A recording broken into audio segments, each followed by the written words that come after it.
আমি আগেও বলেছি যে বর্তমান যে সরকার আছে এই সরকারের আরো সদস্য সংখ্যা বাড়িয়ে অন্তত 30 জন হওয়া উচিত এবং তার মধ্যে একজন সংখ্যালঘু বিষয়ক উপদেষ্টা থাকা নিতান্তই প্রয়োজন। সেখানে কি গোবিন্দ প্রামাণিককে দায়িত্ব দেবে না কাকে দেবে সেটা সরকারের বিষয়, আমি এ ব্যাপারে কিছু বলবো না। তবে এই যে হিন্দু বৌদ্ধ ঐক্য পরিষদ, এদের কাউকে যেন কোনো অবস্থাতেই এখানে দায়িত্ব দেওয়া না হয়, কারণ এটা ছিল হাসিনার বি টিম।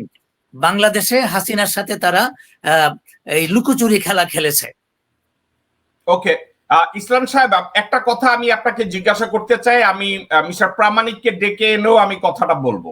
নিউরনিরা একটা কন্ট্রোভার্সিয়াল কথা বলেছে যে বাংলাদেশে ইদানিং অনেক লোকজন ব্রাহ্মণের ভূমিকায় নেমেছে। এখন সমস্যা একটা জায়গায়, ওই ব্রাহ্মণের ভূমিকায় যারা নেমেছে তাদের সবার মুসলমান নাম। এই মুসলমান নামের ব্রাহ্মণগুলো বাংলাদেশে কোথা থেকে এসে ঢুকেছে, ব্যাপারটা কি আপনি বুঝেছেন?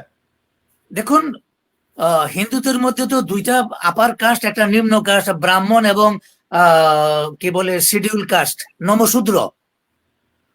তো হিন্দুদের সাথে যেই মুসলমানগুলি আছে ওগুলি নমশূদ্র হিসাবেই যোগ দিয়েছে হিন্দুদের সাথে, এটা একদম ধ্রুব সত্য কথা। সংখ্যালঘু সংখ্যায় কজন মিছিলে আসবে, তাদের সাথে ওই মুসলমান নামে নমশূদ্রগুলি তাদের দলটাকে ভারী করে, এই সুযোগ দেওয়া যেতে পারে না। সরকারকে এটা কঠোর হস্তে দমন করতে হবে।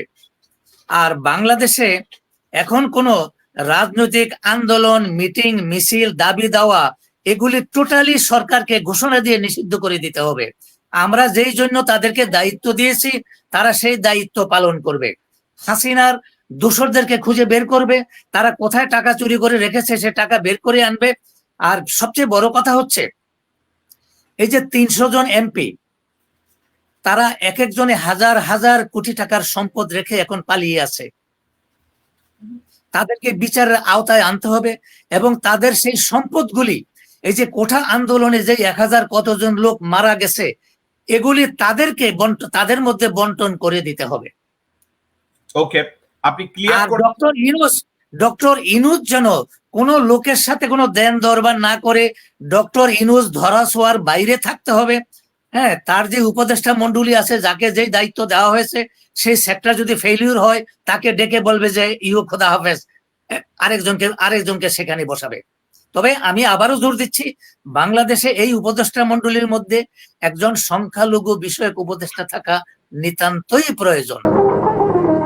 কারা রইল বোকাপাট, কারা রইল বোকাপাট, ভেঙে ফেল পারবে লোপাট, রক্ত জমাট শিকল পুজোর ভাষণ বেদি। ওরে ও তরুণ নিশান, ওরে ও তরুণ নিশান, বাজে তোর গলায় বিশাল ধ্বংস নিশান, প্রাচীর প্রাচীর ভেদি। কারা